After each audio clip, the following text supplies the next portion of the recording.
Hello and welcome to the Health Oddity Podcast, episode 293.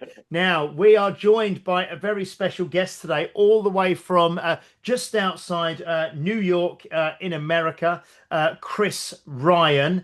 I'll just touch base. Pete, you're okay, aren't you? You're doing well this I'm spring as we I'm move. Yeah. I'm outstandingly well. I've been doing lots and lots of long walks. I was showing a lady from Winnipeg around Bath yesterday, all over the place, just randomly. So, kind of things that I do. So, there you go. Excellent. It's all good. Excellent. So we're joined by Chris Ryan from Chris Ryan Fitness, like I said, just outside New York. How are you doing, Chris? You okay? I'm doing great. I'm super happy to be here. Pumped to be here with you, James and Peter. Thank you for having me. Excellent. And it looks to me like you're in a gym as you Yes, record. this is my home gym slash garage, but power rack, hex bar, my studio set up for my app that I shoot here and everything else. I have all the toys over there in the corner and everything. Show you guys around a little bit, but yeah, it's a full studio. And Excellent. but who needs to park a car in a garage after all, right? That's what the driveway's for. So you can, the garage nowadays is for, weights and studio setting to have an international best-selling app on, right? And get the world fitter. Better use of space, right? Real estate at the end of the day is highest and best use. So this is highest and best use for That's our the thing, family. because years ago, you used to park the car in the garage so it wouldn't get stolen or wet because it would Yes. leak and all of that. Now it's not really a problem, is it? Yeah. No big deal. I'd rather have Ex weights. Excellent. I mean, we've had Dan John on a number of times on here, and he's got a big sort of, I think it's a double garage or triple garage gym, but I think he still Yep. parks his cars in there, and then he wheels them out when he wants to train. But I think Oh, that's yeah, the best. If I had a bigger garage, I would definitely have a classic like American muscle car, maybe even a classic British sports car or whatever, 60s, 70s. That'd be cool to have it like kind of like just chilling in the back. It doesn't even matter if it runs. Maybe I'll just buy like the front hood of like a Shelby Cobra and just kind of have like the front hood there, like out of the wall. Like it kind of looks like a 3D image. It doesn't really matter. It could just be there like in the corner. Yeah, or you could just paint your garage door. Like you can get that, can't you? To paint Oh, it. there you go. Yeah, there you go. Peter's coming in hot. I love Is, it. Love it. isn't there companies that do it where, like, if you've got a really good car, they'll paint your garage door to make it look like you've got some banger parked in there, so no one can go anywhere. do Oh, that's a good one. That's a good one. Maybe that's a so good idea for that white wall back there. Yeah. Yeah, there you yeah. go. So Chris, I mean, you've mentioned there your app, your fitness app that you have, and I know Mhm. you've been in the kind of the fitness industry for a long time, and you're a former kind of Division 1 track athlete, and yeah, I mean, do you want to tell us a little bit about yourself and your kind Sure. of background before we came on? Obviously, we spoke. I know you've travelled extensively through Mhm. Europe and from the UK and Ireland and that kind of thing. We just had a good chat before recording. Mhm. But yeah. How have you come to fitness and health and longevity as a career? Is it what you've always done? No, actually, it's not. I'll kind of give you hopefully the more brevity version of this, even though my wife sometimes I a little bit too loquacious with my words and just talk a lot, but I'll try to cut it down. So I've always loved being athletic, and I played soccer, football at a young age for a long time, basketball, kind of gravitated towards track and field as my legs got longer. My dad saw some opportunities in track and field as far as he's like, hey, you're actually pretty fast. And like the way team sports are set up here in America, like if you're not on the right club, if you're not in the right position, it might be harder for you to excel at a very high level, which is, unfortunately true. Depending on like where you live in team sports, you have to travel a lot and that sort of a thing. And where I grew up in Michigan, in the Southeast Michigan area, it wasn't really a hotbed of like those sports for where I actually lived at the time, and I ended up peaking at 6 feet tall. So obviously the NBA wasn't calling at that point. But I excelled in track and field at an early age, and just kind of took form from there. Like my dad said, the cool part with track and field is if you run a certain time, you can be in Timbuktu, and people are going to notice. Like it doesn't, no one can say like you're not fast or you're not running that time, right? You just ran it, and it's proven there in the on the stopwatch. So that was really cool to understand like the quantitative methods of which to like calculate performance, right? And unfortunately though, I ended up being good at the 800 meters, which if anyone knows anything about athletics or track and field, it's not exactly the most fun event to do because it's just absolutely grueling. Because it's like this purgatory of like fire in your quads and your lungs, and you don't know if you're a sprinter or you don't know if you're a distance runner, and then you just kind of gravitate towards this brutal 2-lap race. But what's cool is when you transition over to the strength and conditioning training world, you end up having a really good basis of understanding aerobic, anaerobic style training, understanding threshold style training, what you can and cannot do, that sort of a thing. And I parlayed that over to clients thereafter. And I excelled with track, got it to be a pretty elite level runner, or sub elite level runner, made it to the University of Florida on scholarship. Unfortunately, my track career peaked out there. I ran a couple years there, suffered for some injuries from just like overuse injuries. Just the collegiate program is unforgiving, I guess, for some people. I would have been better off like not training as hard and probably racing as much. And the NCAA track program sometimes can like really like harden you out really quickly. And for me, it wasn't you're on this fine balance, almost like a racehorse, like where you can only take so much, and then otherwise you're gonna get hurt and injured, and then you kind of get this like zone of like, oh my God, I'm just rehabbing, I'm rehabbing, and then finally you get better, and then you're like out of shape because you've been rehabbing the whole time and that sort of a thing. So that taught me a lot about like what athletes can and cannot handle, right? It taught me a lot about the rehab process and everything else. And then I went after that, I went and graduated from Michigan State where my older brother was at. I was always close together with him. And after Michigan State, I double majored in econ and international relations there. And so I really took on to the business level. I excelled, graduated, at a high level with honors and everything. And as we spoke about right before we started casting, I interned over in London and consulting and then and investment banking back in the States for a little bit. And then eventually worked in finance in Chicago for about a year. Realized it wasn't for me post-graduation. Then I got in the glamorous business of fire, water, mold damage restoration work, if you will. It was I owned 4 Surf Pro franchises with my brother. And we ended up selling that successfully when I was about 28 years old. And during that time, I did a bunch of sprint triathlons, kind of like as an entrepreneur, where I was glued to my cell phone 24/7 because it was a 24/7 emergency service based business. You're dealing with insurance companies and big property management companies if they had a water damage or fire damage in their buildings or homes or one of their insureds. You had crews that would go out there and take care of it. It was a great business. We built it up. But it really taught me about business as an entrepreneur, managing 20 plus employees, building a business from scratch, actually, within a great franchise system. And eventually that business, the franchisor, Surf Pro Corporate, was sold to Blackstone for $1 billion about 2018. So well after we sold in 2008, I think it was 2018 or 2019 they sold. But anyways, so it was a very big, large business. And being in that franchise hood, if you will, it taught me so much about business. But during that time, I really understood that I love fitness. My fitness was my outlet. Like I'd always done fitness as an athlete, but I never had done fitness as like a business, if you will. So after that time, I spent several months just kind of traveling the world. I like surfed in Brazil, skied in Japan, went over to London and saw Weston Fulham playing when Clint Dempsey was playing for Fulham. That was super fun. Like, we saw games in Allianz Stadium in Germany as well. So with Bayern Munich, kind of like just taking the world in for 3 months because I wasn't able to travel for like 6 years. And I love the world. I love meeting new people and cultures and all of that, and sports, obviously. And so after I did that, I was like, okay, I got to do something I'm passionate about with my life, because even though we were successful with our original business in our 20s, I wasn't exactly passionate about it, right? I was passionate about marketing and sales and managing people and leading and that sort of a thing. But I wasn't passionate about that particular business. And then I was like, okay, what am I passionate about? I really love fitness. I love health. I love to get the best out of people and like kind of extract like what they didn't feel they had in themselves, when I could show them what they actually had in themselves and be like, oh, you surprised yourself. That's pretty damn cool, right? So then I in around my late 20s, to around 29, 30, I started to figure out, okay, I really like fitness. How can I build a business around that?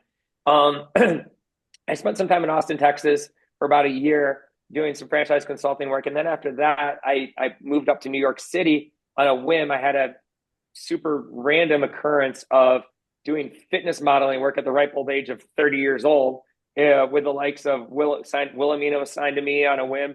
I had done some pictures with some people in Austin. that were randomly linked to some photographers in the city, in New York City. And then one of those random stories, it was like, oh, well, I have some savings. New York's not exactly a place where I ever thought I would go, but thank God I did, because then I met my future wife, Denise, ended up having 3 beautiful children, and like the rest is history, right? Just so ecstatic that I actually made that move, which was kind of like a random move at the time, but it talked to my soul of like, oh, like the Frank Sinatra song, if you can make it in New York, you can make it anywhere. So that's what I did. I literally came up, had some friends in the finance world up here at the time, and they were like talking me into it, had a good old time being single in New York for several months. And then eventually I met my wife, thank goodness, and then just started dating her, and then got married a couple years later. Had 3 beautiful children now, and living up in the suburbs. So the American dream, right? But during that time, I ended up shooting a lot of content with the likes of like Nike and Under Armour, Adidas, like shooting for covers for Men's Fitness, Men's Health, from Women's Health articles within Women's Health, and Shape Magazine, and started meeting people on fitness sets and building a business around training high-level executives in the New York City area, really building a substantial business base, because I came from a business background that happened to really have a passion for fitness itself. So I ended up getting my certs in like my CSCS, which is, a great cert to have with NSCA, and the CPT with NSCA. Got my USAW cert, Olympic lifting, loved it.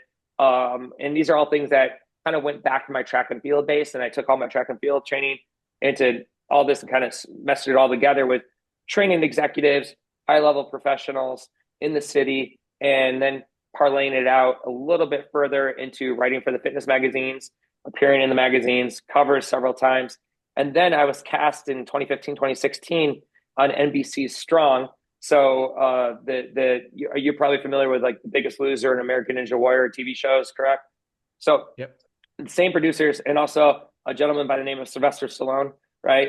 You remember him, played Rocky and Rambo and a few other amazing characters, like one of the best action heroes of all time.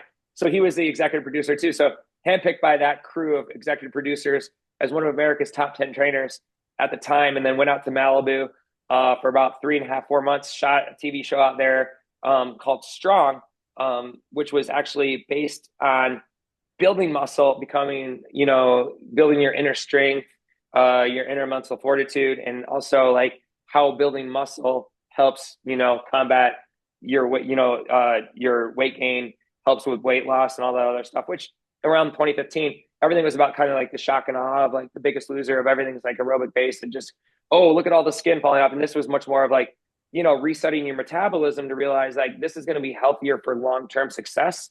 As you like lose a moderate amount or a small amount of weight, you don't want to have like massive weight gain, just shock and awe, right? Because then your body's really shocked. Then you have like loose skin, your metabolism doesn't necessarily reset, because you have to reset your metabolism with enough muscle to burn that fat off in the duration, right? So not to get too scientific for this podcast, but that show was, was well ahead of its time in that thought process for the masses out there. Obviously, in our world, we're like, yeah, of course, like you build muscle, you burn fat, right? And we know that. But a lot of the marketing at the time was like, oh, you have to only do aerobic work, and that's all you're going to do.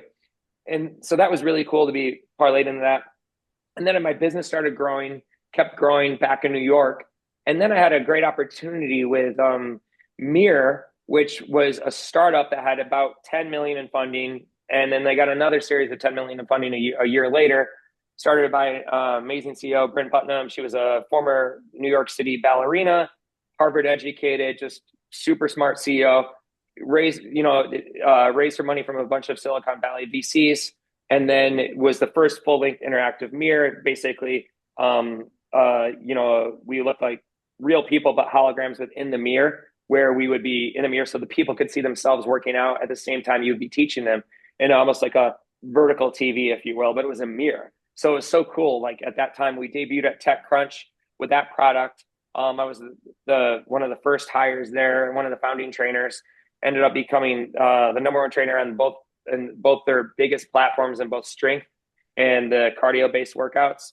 And then we were bought out by Lululemon for $500 million US dollars in June of 2020. So right in the peak of COVID. And then Lululemon owned us for several more years thereafter. Spun off of that role as Lululemon stopped doing the live and on the live workouts. And now it's just an on-demand platform. Had a great run with Lululemon. And then after that, I was able to, my non-compete ended. So I was able to kind of go out on my own again. But in the whole time I kept my training base going, but I couldn't do anything online. And now I could actually do something online. So then in May of 2024, I launched Chris Ryan Fitness app, which is available in every country around the world. And it's so fun to see workouts being shot in 6 continents. I'm still waiting for Antarctica. I do know some clients actually took one of those trips from Argentina to Antarctica. I was like, shoot a workout so I could say I've been on 7 continents. But for some reason, like they were off like sightseeing and seeing, penguins. So they get to shoot a workout. But anyways, it was really cool to see like all of a sudden the world working out with you, right? Via, they could cast right to a TV, doing beginners, intermediate, advanced level strength-based workouts, all dumbbell band, body weight based workouts. So yes, I have a power rack. I have an erg. I have, a Concept 2 rower. I have a Rogue Echo bike. I do sprints. I do all that sort of training. I totally believe in it. But for the vast majority of people, we have to figure out a way to like get the world fitter and be as efficient as possible, both in time, space, and equipment needs possible, right? Because not everyone's going to convert their garage to a gym, right? And I totally get that, and I understand that they'd rather just work out in their living room with a pair of dumbbells. And I'm like, sweet, you can get a hell of a workout in just doing that, And so for me, what I've been passionate about is getting the world to be more fit and realize their actual potential. And so with the Chris Ryan Fitness app, I've been able to do that. And it's just been so fun. And what's really cool is I kept up with a mere base of doing live workouts. So I shoot about 6 to 7 live workouts each week at different times so that clients all over the world or members all over the world can hopefully partake at least in one workout live each week. But then there's a whole catalog of 600-700 workouts now of growing on-demand catalog, and the catalog is growing. So literally you could do a workout every day for 2 years and you never repeat the same workout. Like it's so cool. And they have stretch and mobility sessions in there as well. And everything's kind of geared into like a 10-minute, 15-minute workout, a 24-minute workout, a 30 or a 45-minute workout. So you know exactly what your time is going to be for the commitment. You know exactly what you need for equipment-wise, if it's going to be body weight, a resistance band, a mini band, or dumbbells. And you just rock and roll from there. Listen to me, it's full program. It's not like where you see me do 2 reps and then you're like, oh, okay, now I'm moving on to point B. And then 2 reps of like whatever else. It's like me interacting, giving shout outs so you almost feel like you're in a live class, if you will. And that way, hopefully it's a carrot and a stick for people out there and the members out there to stay a little bit more fit, to be like, oh, wow, I don't know who Karen is, but Karen's always in these lives and she's crushing it. And wow, he's giving birthday shout outs. That's really cool, right? Like he makes fitness fun. He kicks my butt at times in the best way possible, but fitness should be fun at the end of the day, and it should be achievable where everyone's going to feel some realm of success after their workout for sure. And that's like really my goal at the end of the day, is to get the world to be a fitter place. So hopefully that was as brief as possible on the fitness journey. Got a lot packed in there, but that's really like where it's at, started out young.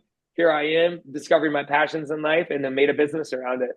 Excellent. And I mean, we did a podcast a couple of weeks back where we talked about creating like a low cost strength program or home gym, if you like, at home. And we just like you said, we kind of talked about kettlebells, like maybe a suspension trainer, like a TRX, some resistance bands.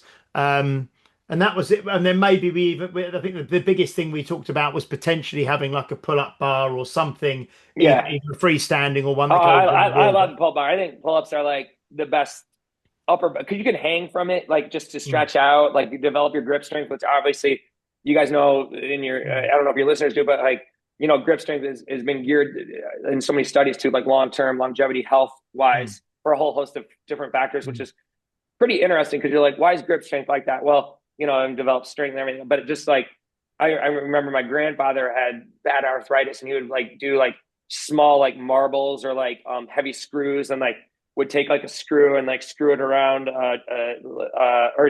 a bolt and screw it around the screw just to keep the dexterity in his hands. He was a dentist by trade. And so I'm sure he probably developed some sort of arthritis from being a dentist for so long.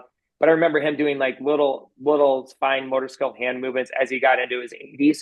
And, I was like, oh, grandpa just would have just like been able to hang from a bar, might have been able to help out a lot with his grip strength and just kind of like really like built in, that Mm. overall strength Mm. to help out with, his arthritis at that time. But yeah, just, you just start to understand things as the decades go past a little bit more. And Mm. 45 years old now, and I look at fitness a little differently than I did when I was like, as a teenager, or, and an elite athlete, and, in my 20s, where I was like, oh, I just want to be beefy, if you will, because I was always a skinny runner. So I wanted to put on some weight and, get some muscles for once in my life. And thankfully, I've found a good, I would call it a hybrid balance of like health, longevity, strength, and, mobility, pliability within the muscles as well. Chase the kids around, throw balls, like still do pretty good workouts, and, hopefully be the strongest guy in the house for a little while longer before my oldest takes me over here in a few years. And what you was talking about really reminded me. There's a guy over here called Joe Wicks who Oh during the yeah, I love so body coach. during the pandemic over here he started doing these daily workouts at the same time every day, and they kind of became kind of government backed. It was really publicized everywhere, and he was just doing these little 15 to 20 minute every morning kind of workouts, and like you say, either no equipment or very very basic equipment. And it kind of became a bit of a I suppose you'd say like a national treasure, or like he was really, it did amazing things for him, didn't it, Pete? Like, I mean, and now he's Yeah. obviously built on that for his business and stuff. But it started off just trying to kind of keep people moving when originally, schools were shut, gyms were shut, everyone was at home all day. So it was just giving people, and that sounds like obviously you've taken that now, and that is the business. I mean, what do you feel? Because obviously being a kind of a cover model for, the kind of the men's health kind of thing, and that whole, Yeah, and now that you say you're 45, but 45 is not old by any stretch of the imagination. I mean, I'm 48 this year. Pete is, what are you, 49 this year, Pete? I'm 50 in November, mate. So 50. Okay. just, whoa, just let's So not talk we're about we're all Pete, kind of Pete, I don't believe you. I need to see more grays in that beard, man. That beard's kicking And butt. I love it. honestly, Yeah. this is James and I definitely have a little bit more gray than you, man. I've been taking a lot of collagen and stuff, but There I'm you on this go. biotin stuff as well for hair and nails and everything. It's like, well, there you go. Oh, There's there you go, there's the man. secret. Yeah, but what I was going to say was it's still we don't even now a lot of the people who train at my gym are in their 50s, their 60s, and their 70s, and I think as people are getting older, now we've spoke about it on the podcast before. 30 years ago, someone in their 50s or 60s is very different than someone in their 50s or 60s nowadays. The people are 100%. so much. So, how have you found? I mean, what's the demographic of your app? Is it, do you know the kind of demographic details Oh yeah, of the yeah. people? Yeah, what kind of people tend to be your customers and your users of your app? It's funny. It's really 60-40 female to male, give or take. Sometimes it can skew 65-35. And so women love strength training now, and I'm a huge fan of that. I love it. Over the course of time, even my own personal one-to-one coaching business that I have as well, it's been about 50-50 to 60-40 women to men. Most of it's 20-year existence, give or take. So I think that's really great on so many levels. And I love training women and men. It doesn't really matter to me, but I love to let people surprise themselves pleasantly, to be like, oh, I lifted that. And then for some reason, I don't know. I grew up with parents that worked out. My mom strength trained and ran, 5Ks and stuff growing up. And my dad, this is back in the 70s and 80s. Like no one did it back then. My middle name's actually Conan after, Arnold. So like literally my dad was a huge Arnold fan. So I was born in April of 80, and Conan the Barbarian was kind of in the works, but it didn't come out, I think, until 81. But it had like a 1 or 2 year delay. So I think in 79, when my mom was pregnant with me, they were in talks with it. And then like Arnold won his last Olympia, I think in 80. And then so like I was born in April of 80. And so like my dad's like, we're naming him Conan. My mom's like, oh my goodness, but anyway, so yeah, who would have ever thought that I'd go in the fitness industry after that? But how appropriate. My dad foresaw that. But I grew up with parents. My dad had like a power rack in the basement, and with the old York, like rusty ass plates. I loved it. Like, like the metal plates that would just clang. And we had a Everlast boxing bag down there. And I remember him, my brother, it was just my older brother and I were 2 years apart. So we'd have like pull-up contests down there, and my dad would just like, we'd be wrestling and, hitting on each other or whatever. And we got along most of the time, but of course we're brothers. And, I was probably annoyed and he was probably, like ready to pounce on me afterward. But, the best part is we'd go down there and we'd do a quick little, like, push up, pull up workout or sit ups or whatever. And when we were like 7, 8 years old, and it was so much fun. I just have great memories of that. And then we like go hit the boxing bag for like 5 minutes, and then like we'd be like, oh my God, I'm so tired. And then, move on from that. But it was fun. So fitness has always kind of been in my family for sure. And it was just like one of those things that I was just like, seeing parents that worked out was a big plus in my life that was very unusual at that time. Now, taking it forward, I'm a parent, I'm a husband, my wife, she works out. I work out, obviously, and the kids see us work out. They think nothing of it, and they want to like work out too. So they come out here and do the similar workouts, like some like pull-ups, some push-ups, like sit-ups, squats, whatever it is, and just having fun with it. Even our 11-year-old son now, he's like, he's working with goblet squats now, medicine ball stuff, like, throwing for power, having a lot of fun with like the wickets or the sprint, the mini sprint hurdles of doing like lateral positioning work. He plays, both of my kids, my daughter and my son play a lot of lacrosse here. I never played it growing up in Michigan. I didn't really know what it was. It's a very East Coast heavy sport over here in the US, which I feel robbed because it looks so fun, right? It's like enough physicality, and I was never big enough for American football, but I loved being physical as a kid, and I was like, oh, that would have been perfect for me. But so was growing up in Michigan in the 80s and 90s. It wasn't there back then, but now it is all over the country, which is really cool. And then it's just fun to raise athletic kids and see parents working out too, and then also enjoying fitness with my wife, like seeing her understand, as she's a busy professional. She's an attorney by trade, and she's a managing director for a company, and seeing her being a busy mom, busy corporate executive, and also understanding that, hey, I need to get my workouts in. And she's like my doppelganger of a client because she's 40s. She knows that she needs this as to beat cortisol down and release some endorphins and be good for herself first, so that she can be the best parent possible, the best wife possible, the best, colleague possible in her work. And that's what really gets it for me, is because it's the same way with me. I need to be, as an entrepreneur, I need to be, ready to rock and roll at all points. I have very early days and kind of relatively later nights. So sleep's super important, but it's like, I have to gear in that sleep pattern too, right? But I have to make sure that I'm hitting on all bases with the different time zones that I account for and the different types of people that I work with and the app and everything else. And also being a great husband and a great father too. And fitness is like the foundation for that. And it really is like, so the 40s, really most of my clients seem to be like 35, or most of the members and the clients seem to be about 35 to about 60. But what's really cool is I have some older folks in there too, like seniors. I think the oldest clients are like early 80s, and they get after it. It's fun. They modify things, of course, and I offer modifications along the way, especially in the beginner workouts, where everything's programmed accordingly. I'm not going to have like burpees in like a beginner workout, right? We'll do like, knee push-ups, but maybe we'll do like knee push-ups down to like a pillow or an extra pad underneath your chest or whatever. So there's always modifications along the way. And what's really cool is when you have like, I call them the standard movement that's programmed for like a beginner workout or an intermediate workout or an advanced workout.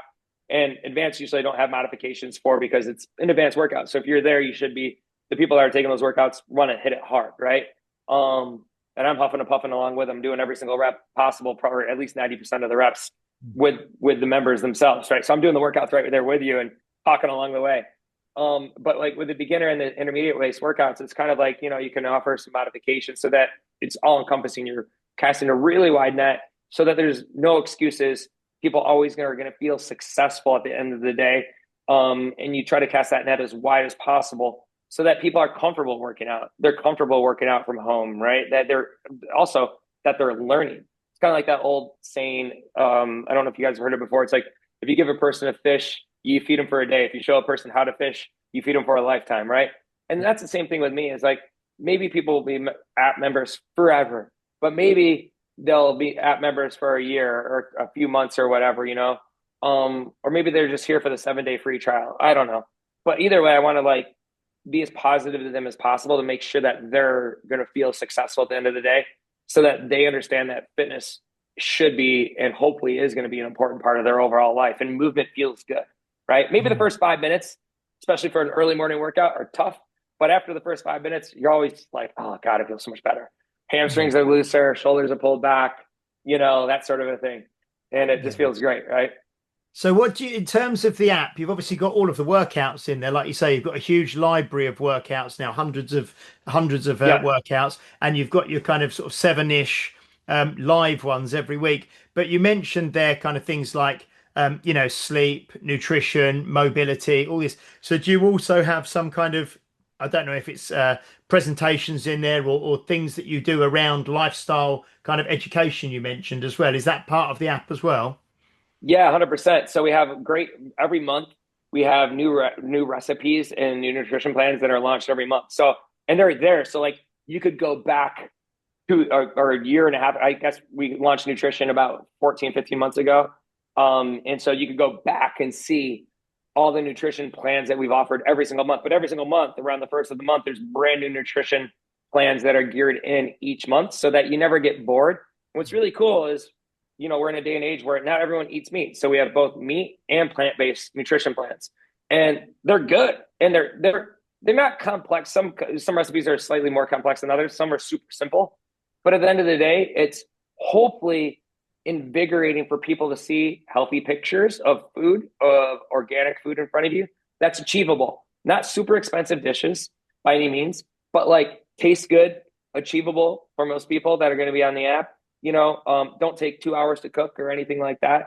You don't need a smoker out back cooking like barbecue. Like this is like very, busy parent kind of like 45-year-old busy parents coming in and be like, okay, I got to whip something together here.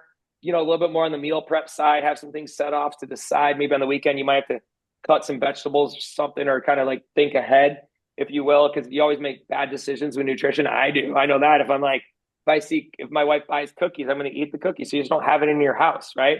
We also, back to the mobility and stretch side, we also have a whole slew of stretch and mobility classes too. They're generally about 15 minutes in length. Most are body weight, several foam roller style classes. But most are body weight because I just want people to understand like how to move their body and open up, especially the ball and socket joints within the hips and the shoulders. Understand like how opening up your hamstrings is going to feel really good for yourself. Open up your hip flexors, open up through the shoulders.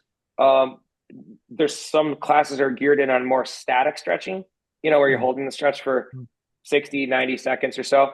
And a good majority of classes are movement based to where, you might be doing, and what's funny is you talk to trainers and everyone's got, that's what you would call like an open book. Like you're opening up your shoulders as you have your knees locked in place. And all the trainers always have like different names for things. So like, obviously the stretches are going to be everyone's seen these stretches before, like at your level for sure. But like the vast majority of people, the members haven't ever seen these stretches. They're like, oh my God, that feels amazing when I do that. And I try to like gear it in for like real life too. I'm like, let's say I also have like standing stretch classes. So, I'm also Titleist certified as well for golf, and learned a lot within. I'm not a big golfer myself, but golf it's an interesting sport because it's a power sport. But most of the people coming out don't think of themselves as power athletes, right? But I'm like, golf is a power sport, and you should treat it as such. You should warm up properly, the same way like an Olympic lifter does. That's why there's so many injuries in golf, because you get somebody that's been sitting down for 12 hours for 5 days a week, and then they go out on Saturday morning and they just go, all right, let's go drive. Pull out the driver and my back hurts. And then on top of that, they might have like a little tire around their waist too. And I'm like, yeah, it's a recipe for freaking disaster. Of course it is. So like, you have stretch and mobility programs for the golfers, the community out there. And like I love this stretch that you can do from a standing position or kind of slightly bent over, like it's called an A-frame stretch, where you open up through your spine and shoulders. So if you're actually out there at the driving range, warming up before you go golf, or you just even before the first hole, your first tee, like you can do like 2 or 3 minutes of mobility. It will help out tremendously for the, tapping into your inner golf athlete, if you will. So I try to think of everything along the lines of like, hey, once again, fitness is achievable for anybody. And it's funny because like a golf program is just, it's good for anyone, right? Like it doesn't necessarily have to be, but when you like say it's for somebody, it's like, oh, that speaks to me, right? But as I do, it's like, it could be good for a cyclist. It could be good for a mom postpartum. It could be, or a new mom postpartum. It could be good for a guy that's a power lifter or whatever. It doesn't really matter. Like, mobility is mobility. It's good for everybody, At the end of the day, we should move, and we should move well, and we should move often. And a lot of people don't, unfortunately, check those boxes anymore because we're tight. I mean, I'm in front of a computer a good portion of my day, and I'm sure you guys are too. And we're in the freaking fitness industry, right? So every once in a while, I'm like, oh my goodness, I'll just go over there and bust out some pull-ups real quick because I just know I have to open up my shoulders because I've been sitting here typing away or whatever, or taking notes on something or doing a presentation or a podcast or whatever. And, I get tight sitting, I'm not meant to sit. I'm restless. Golf's a great example because you've got your club to do like any rotation stretches with. Yeah. You can roll your foot along the ball as well to get your plantar fasciitis and all that sort of stuff. You got all the equipment you need for mobility, and then you can go and whack the ball with a club anyway, so you're sorted. Totally. I tell the runners that don't golf, get a golf ball or two, have them there, sit down in your chair and do a little self-soothing massage and like apply your pressure gently at first because it's like could be painful depending on like, and then like kind of like push into it a little bit more. But back to my running days, I used to do that all the time. And also like doing like towel grabs with your toes, not to get too intricate on stuff, but like there's so many ways to train that are fun. And I think like a lot of times people like, they miss the forest for the trees where they think I'm training for an hour.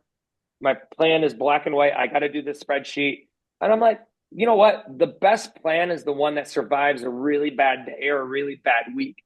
And I said this the other day with some members during one of the live workouts. It was like, don't worry about today. If today was just a crap day, just throw it out the window, right? Maybe today you don't even work out, but guess what? Tomorrow's a new day.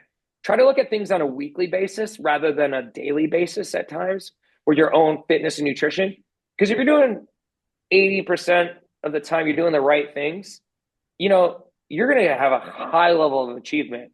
But if you like are one of those people that really beats themselves up over missing that workout, and then you get on that kind of like pain train of like never being, oh, I'm ticked off. I wasn't able to get my workout in today, or I'm such a loser because I only worked out for 10 minutes. Well, you know what? You worked out for 10 minutes. You should be damn proud of that. Like, because a lot of people would just be like, I'm just going to crack some beers and go down to the pub, have my pints. And there's a time and place for that. But also like, like get your workout in and then like worry about all the other stuff later and realize like paying yourself first in life is going to help you out so much more for that compounding effect of just health and longevity down the line. Because hopefully you do live for more decades ahead, right? Hopefully, the three of us do too, right? Tomorrow's not given, right? But we got to think like, and when I'm 80, I want to be like a kick-ass grandfather. I don't want to be like hunched over with arthritis and like, I want to like chase the grandkids around. I want to be able to do a pull-up. I want my grandkids to be like, holy shit, grandpa's strong, like, and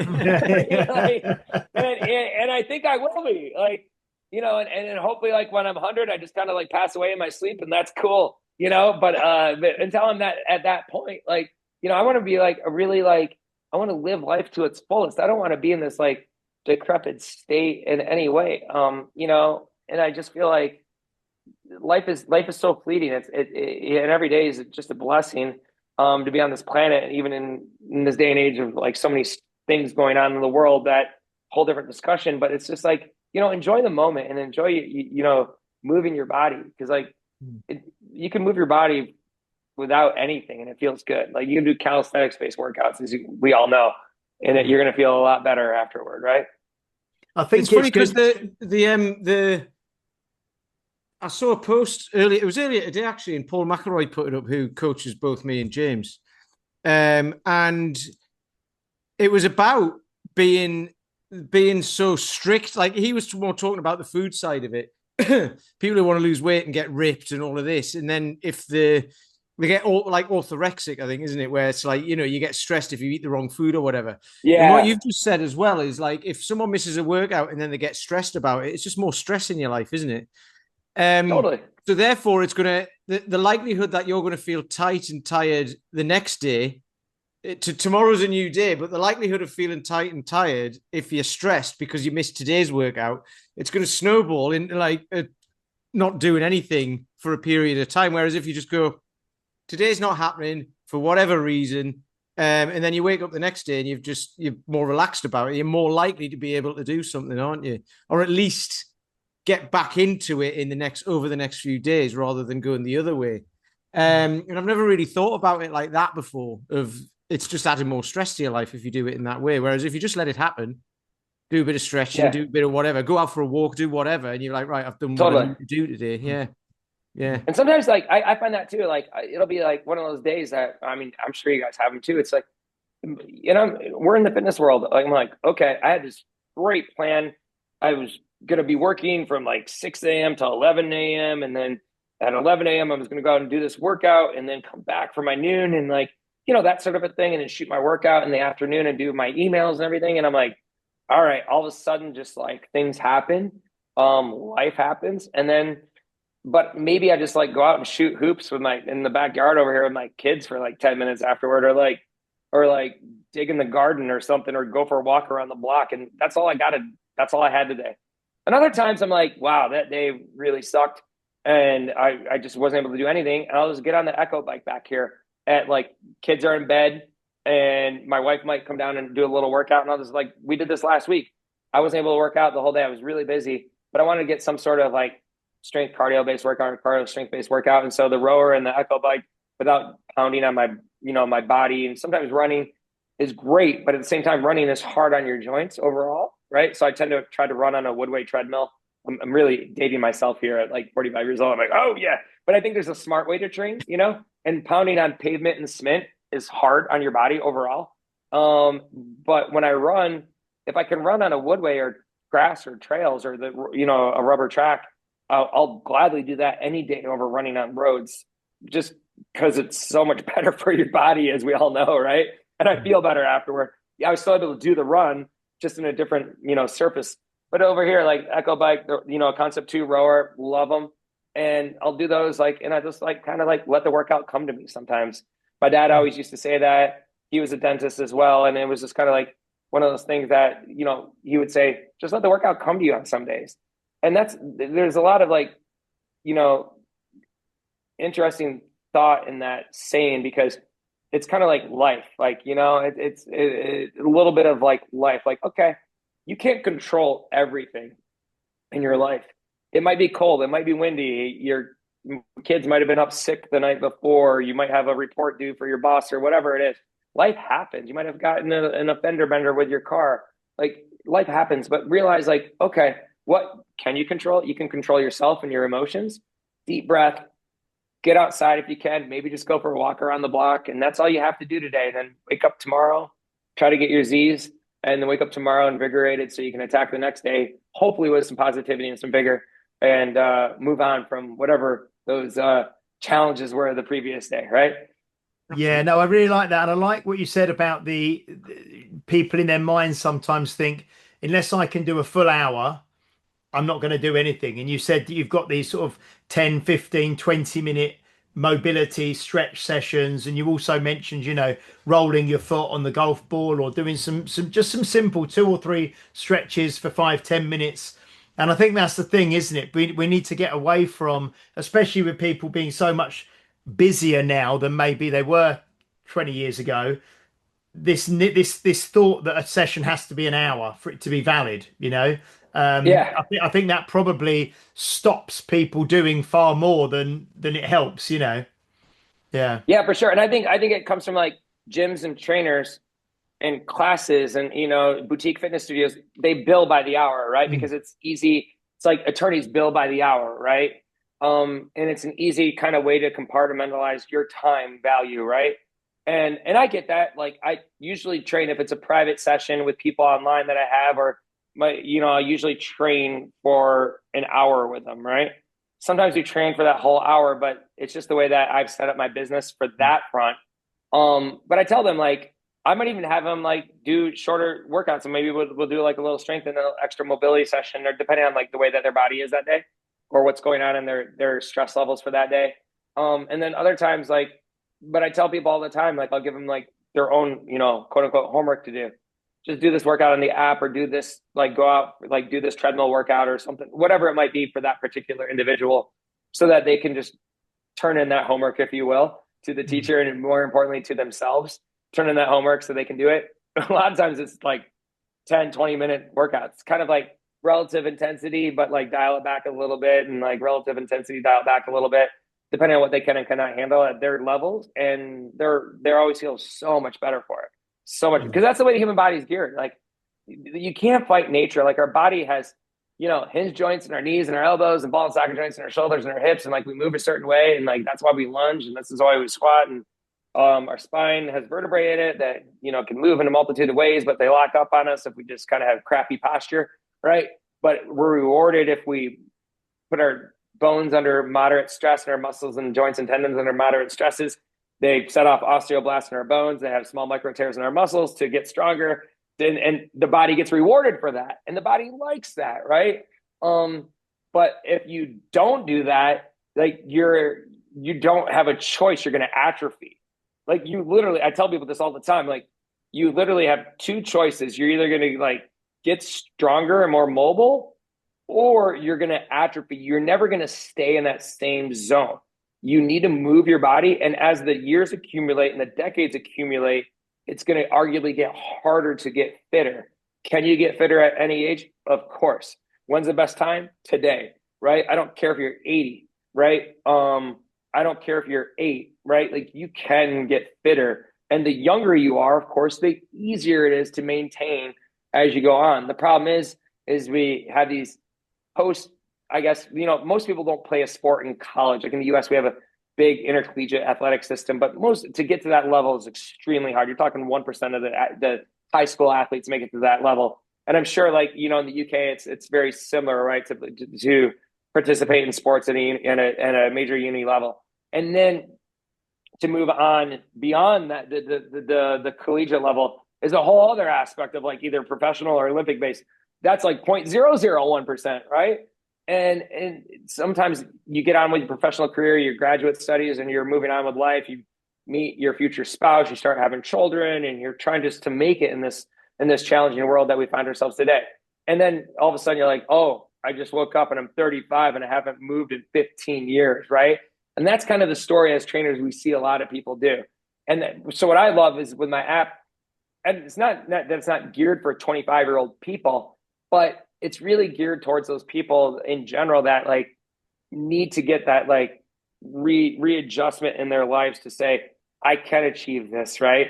And I do have people that are in their 20s that are hitting beginner level workouts or advanced level workouts, and then some that are in their 50s hitting advanced level workouts because they've been athletes, or they've trained their whole life, and they're loving it, and they're just crushing it. But the best thing is like just to like get moving today, not tomorrow, and just build your foundation as wide as possible across a good amount of like aerobic, strength and mobility based programming as much as possible. And when you combine those in there, you can just achieve amazing results for individuals across the spectrum, right? Of course, if you want to be, an elite powerlifter, you're going to go towards, that realm a little bit more. But it doesn't mean that you can't be super strong and super aerobically fit at the same time. I'm signed up for my first High Rocks race in June 1st in New York City this year. I've had a bunch of trainer friends in the fitness world being like, you should do this, with your running background. It'll be a lot of fun.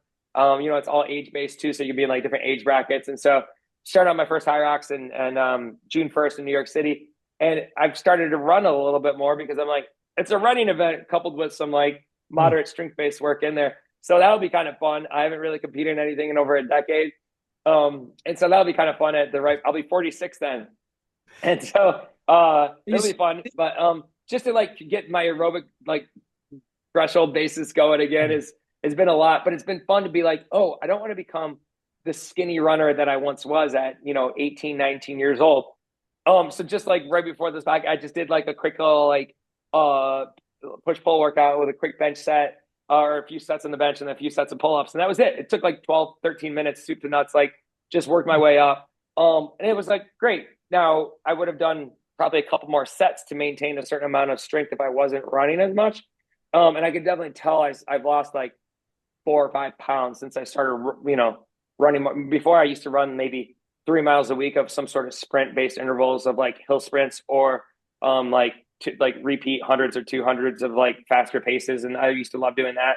I would always do something on the echo bike or the rower. So I don't really count that, but actual running. But now I'm up to like 15-ish miles a week, which, is not much, but like I'm not really going to do more than that. And I try to keep the intensity high. I'm a big fan of the Norwegian 4x4 protocol. I'm sure you guys are familiar with that. I've been doing it forever. It's getting a lot of airplay on podcasts and within the fitness world in this day and age, which is great. I think it's awesome. And it's just such an efficient way to get aerobic capacity in of like 4 minutes at a VO2 max style pace of, if you will, at any sort of aerobic capacity thing of, a mechanism like the echo bike or assault bike or, the rower or running or swimming, and that's for that matter. And then with like a 3-minute walk, light jog, moderate rest, or light, pedal, row, whatever it might be, or light swim, or treading water. And so it's just like, for me, that workout takes less than 30 minutes. And it's just such an efficient way to kind of like get the like cheapest version of like the best workout possible for yourself, if you think of it like that. Because I've never been one of those people that I don't have time to like do a lot of zone 2, which I know is very beneficial for certain things, but I don't have a lot of time to do proper zone 2 training because I don't have like an hour and a half to train. So for me to like do things like in proper zone 2 that I would love to do, I just don't have it. Like I see some of these like people that do like ultra marathons and the like Ironmans and things like that, and even marathon training for that point. I'm like, that takes a lot of time. I don't have a lot of time. And I don't think most people do. And hats off to all those people that can train like that in their daily lives. But for me, it's like, I've tried to at least get 7 hours of sleep, and very rarely do I get that. I'm lucky to get 7, I hope. But between work and kids and family and my wife, and I just trying to be the best like husband, dad, and business person possible, I'm like, I don't have like 90 minutes to train a day. And so for me, I really practice what I preach of like very efficient workouts, the best possible, So that's what I do, and it works out well. So you kind of have that right hybrid balance, if you will, for speed, strength, size, aerobic capacity, endurance, whatever you want to call it, and it really helps out to keep yourself healthy, strong, fit, keep father time at bay, hopefully as long as possible along the way. We had a couple of weeks ago. I've got a client called Steve Bush, and we had him on a couple of weeks back, and he's signed up because he's 60, and there's another client at the gym 60, and they're both going over to New York to do the High Rocks in June. Oh, nice! So I will, and they've just done literally as we're recording. Yesterday they did the High Rocks in London. Awesome. I saw that that's great. Yeah, so he's done 10 High Rockses now, and this guy is incredible. What I'll do, I'll check when he's doing it, because I think he's going over there for the whole week. I think it's a whole week because because a few of them, 2 of them, I think himself and Carl are both doing the solo High Rocks or the individual High Rocks right at the start of the week, and then they're having a few days holiday in New York, and then they're doing like a double sort of later in the week, the 2 of them. Oh, cool. So I'll try and connect you to see if he can see, because Steve he's a fantastic guy. He had we done a few podcasts with him, but he was a few years ago. He was I don't know how stone doesn't mean anything to you in terms of weight. Let me just work out. Yeah. I will say though, Chris, I've heard it referred. I will say though, Chris, keep an eye out today. Well, as we record today, comes out tomorrow, his episode. Yeah. Oh yeah, because he was about 420 pounds in weight, and then he had like like a gastric surgery about 6 years ago, and he's totally changed his life. And he runs marathons, he cycles, he does high Amazing. roxes. Yeah, so I'll have to mention to him. I'll see which day he's doing it. But yeah, they're traveling out to New York to do the same high rocks that you're doing. So yeah, Oh, that's amazing. yeah, So cool. they're great guys. The Yeah. the only problem with High Rocks is it's so damn popular. It was hard to sign up for. I remember we were out skiing a holiday out in Colorado where the kids had winter break. And I came back like 2 hours later to sign up for it. I wanted to sign up for the pro division, and then I like it was everything was sold out. And then like I'm like, oh well, now I can't do the High Rocks. I'm like, I would love to like travel. I just like to like think about traveling to do my first High Rocks when it's available in New York was just kind of annoying. I was like, oh, I missed it by like 2 hours, and was like, this thing sold out in like 10 minutes or whatever. And then thank goodness they signed on some additional days. I'm doing it on a Monday, and I'm doing the regular division, but I was able to get in the regular High Rocks race, which is totally fine. I don't really care what I did. Yeah. I was just like, oh, okay, like cool. Like it's pretty much the same race except for some of the weights on the sled and the med ball. And it's same distance and everything else. So I'm looking. I just wanted to do something kind of like train for something at this point in my life. And so I was like, you know what? That's something achievable, and it's something really cool. It's something I believe in. I think they're doing fantastic, except for the fact that they're too dang popular and it's hard to get in these race slots. So I don't even know like what time on Monday of June 1st I'm racing or anything. I think you find out a couple days before, but I was able to get a spot. It was really funny. So my friend who's in the fitness industry like DM me, he's like, dude, you can't, because they came out with 10 days later, they came out with more slots, but they were just the midweek, like Monday, Tuesday, Wednesday slots, or Monday and Wednesday or something like that. When a lot of people, of course, couldn't do them. So I'm like, okay, I'm going to sign up for it. And I'm like, Monday, I guess. And like, so I signed up for it, and I got a spot. So I felt like I already won by like getting the actual slot. And I'm like, oh, now I just got to start running more. All right, here we go. So, but it's been kind of fun to like, I go back and like, you go back and you're like doing this aerobic capacity work, and you're like, I like doing the speed work a little bit more. I think it's just kind of more fun for me in general. And then you're going back to this like VO2 work, but I'm starting to find the enjoyment in it too, right? Like where I'm like, it does feel good. You know, as long as I can keep up a certain amount of strength just for personal reasons, probably goes way back to like being a skinny kid or something like that. But in general, I want to still remain moderately strong, but like get a little bit fitter on the aerobic VO2 side. Totally down for it. So I'm doing my own like little scientific experiment for myself. I've actually surprised myself a little bit with like, after the first few workouts of really like getting back into it. I'm like, oh wow, this is actually like, it feels good. And I'm like, okay. But I told myself, I was like, don't go crazy with this. Like, sometimes the competitive side of you can really take over. And I'm talking to myself internally. I'm like, make sure that you be good to your back and your joints and your knees. So you can get like one road run a week max, maybe once every 10 days, and everything else has to be either on grass, track, or woodway treadmill. And I love the woodway. It's just so like nice to run on. It's like I have access to one of the little small gym around the corner. So thank goodness I can do that. I grew up running on treadmills like in my basement during the cold Michigan winters to become a good runner and everything, and to stay in shape during the cold winter months and the icy time. And so, but like for me to be on a treadmill again, I have to really like want to do something. And but the woodways made it fun to be able to do that. I'm just like, wow, this is like it feels like you're like driving a sports car or whatever it is. It's like very luxurious feeling. It's like, you go to a nice hotel, they have like nice linens or whatever. It feels like, oh, this just feels good running on, like whatever the tread. And I love how like you can go up pretty fast within like 5 seconds. You're like, holy cow. Like I'm like, the treadmill's already up. Like if you're running for 3 minutes, it's not like 3:30 you have to run. It's like, okay, there you go. I'm like doing my 800-meter intervals here at my 6-minute pace that I need to do. And I'm like, done. Like it's true to what you do, So just the High Rock seems to be a lot of fun. We should have another podcast afterward, maybe have Steve on, and in the summer we could talk about it, or hell, we could do it when at the High Rocks afterward, and we could maybe have a pint and celebrate afterward or whatever. And we'll find a British pub in the New York area, and in the New York City area, and we can go from there.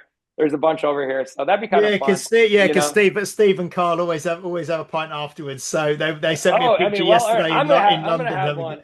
having a pint Oh, I'm afterwards. definitely gonna have one. I can't wait. I'm really, but I am looking forward to it. I just hope, like, I've seen wonky things on Instagram of like people complaining about judging. I'm like, oh my goodness. I like hope I don't do anything stupid like where I didn't read the rules right. Of like, I don't know, like it's not super complex, but it is at the same time where when you're gassed and winded, like you kind of make bad decisions. It's probably like you've had one too many pints. You're like, oh, I didn't realize I had to like go in this way and out this way or whatever. And then like you're doing extra work or you didn't Yeah. do your burpees correctly or something. I don't know, but I'm sure it'll be a ton of fun. I've been enjoying the training for it and everything else. It's been fun to like kind of aim for something personally in life as well, even though it's kind of more tongue in cheek aiming for it. My most competitive days are behind me, but I do think that everyone's an athlete as long as they're living. I think you should be consider yourself an athlete, and I say that a little hubris, obviously, but it's kind of like don't take yourself too seriously, but dude, like think of yourself as an athlete to where like you train because you have a body and your body is able to move, and that's such a gift. And sometimes it doesn't move as well as it used to. If you're many decades beyond your teens and 20s, but it doesn't mean that you can't move to the best of your potential at that point in your life, right? Like you're given this day, celebrate your health, celebrate your wealth of being, a person that's alive today, and celebrate being fit and celebrate getting fit, and don't sweat it if it was a bad day, as we talked about, kind of let that water off a duck's back, as you like to say, and go from there. That's excellent. I think that's a really good place to wrap up there, Chris. And I really look forward to seeing how you get on with the high rocks and how much you Oh, thank enjoy you so it and much. Thank you everything so else. much. Now, if people, obviously, this has been a great conversation. Like I say, I'm sure we will definitely speak again. But if people want to follow you, I suppose where are you most active? Is it Instagram? Where can people Yeah. find So out more it's about you? great. Thank you for that plug. Chris Ryan Fitness on Instagram. So CHRISRYAN Fitness on Instagram. They can check me out there. They can also check me out at chrisryanfitness.com. It's the website. You'll see a cool video and just different links for the app itself. Or the Chris Ryan Fitness app is also available worldwide in the iOS store. So for all Apple users, as well as the Google Play Store for all Android users, you can cast it out to your TV. New live workouts every week, a huge slew of on-demand content out there for beginners, intermediate, advanced level athletes, and mobility sessions, nutrition thrown in there as well for you for both meat and plant-based nutrition plans. And then what's really cool, you can download the workouts as well. So if you're in a place that doesn't have Wi-Fi, for instance, I'm a big fan of like if you go on vacation, holiday, and you want to go work out at the beach, I'm all for that. You're out in the mountains or something, you can just download that workout and then play it right there. So download the workout prior, but you don't always need Wi-Fi, which is really cool. And another thing too is like the apps, we've worked a lot on the tech side of it. So let's say you're doing a live workout, but you get an important work call, or your kids, having your toddler's having a temper tantrum or whatever. You need to pause the live workout for like 5 minutes. Well, it's being shot live, but it's kind of the same way like your smart TV would work. You can just simply pause the live workout in that moment and then like come back to it 2 minutes later or 20 minutes later, and then it'll replay, even though like the live workout isn't uploaded yet, because it takes about 24 to 48 hours for my tech team to upload the live workouts into the on-demand catalog. So that way the on-demand catalog always grows. So you're never going to get bored with the workouts in themselves. And so I'm very proud of it. And,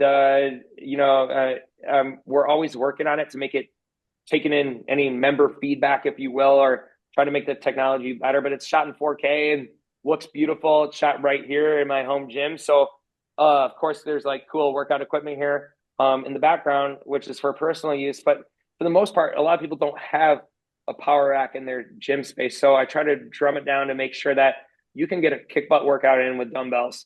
You can get a kick butt workout with body weight. You can get a kick butt workout with resistance band. My favorites are the TheraBands. You can buy them on Amazon for a set of 3 of different tensions for $10. And they last for many years. I've had, multiple pairs that, of course, I'll lose them or I'll break them because like overuse or whatever. I'll wrap them around something sharp. But as long as you like kind of take care of them, they'll last forever for $10 of an investment into your health and well-being. And I love the variable tension that they have. And also you can throw them in a suitcase, a book bag, and your backpack or whatever, and take them on vacation, holiday with you, and travel the world with them. And we spend a good amount of time in Greece each summer. And so we always do, like, my wife and I will bring the bands over there, and we'll do like little mini band, resistance band workouts together, as well as some like hill sprints of my own that I love to do over there in the mountains in Greece and everything. And so it's just, you tend to think of like, what do you have access to? What can you do today? Not what can't you do today, is the way I look at it. So the glass is always half full in life, and like go from it from there. You don't always need to have a state of the art gym. You don't always need an hour, but you do have access to so many things. So start thinking of it like, what can you conquer today, and go from it from there. Excellent, Chris. That was fantastic. Really, really good. That was good, wasn't it, Pete? Yeah, it was great. Yeah, really, really nice. Really, really good, Chris. We'll definitely speak to you again, and we definitely we're going to stay connected. And then when Perfect, I'd love that. When this is going out, I'll tag you in everything. When it's going out, and share it all with you, so you can share it as well with your people. But no, that's really great. Oh, you're Chris. the best. Yeah, thank you so much, James and Pete. It's been great being on here with you guys. Thank you. Brilliant. Thank you so much, everybody, for watching and listening. Please do like, share, subscribe, leave a review if you're watching or listening on a platform that allows you to do so. Especially Apple Podcasts is where we're trying to get our reviews up. And if you don't already, please do give us a subscribe on YouTube. We will be back next week with episode 294. Thank you very much, Chris. Thank you, guys. Awesome work. Thank you very much, Mr. Peterland. You're welcome. And we'll see you next week. Bye-bye.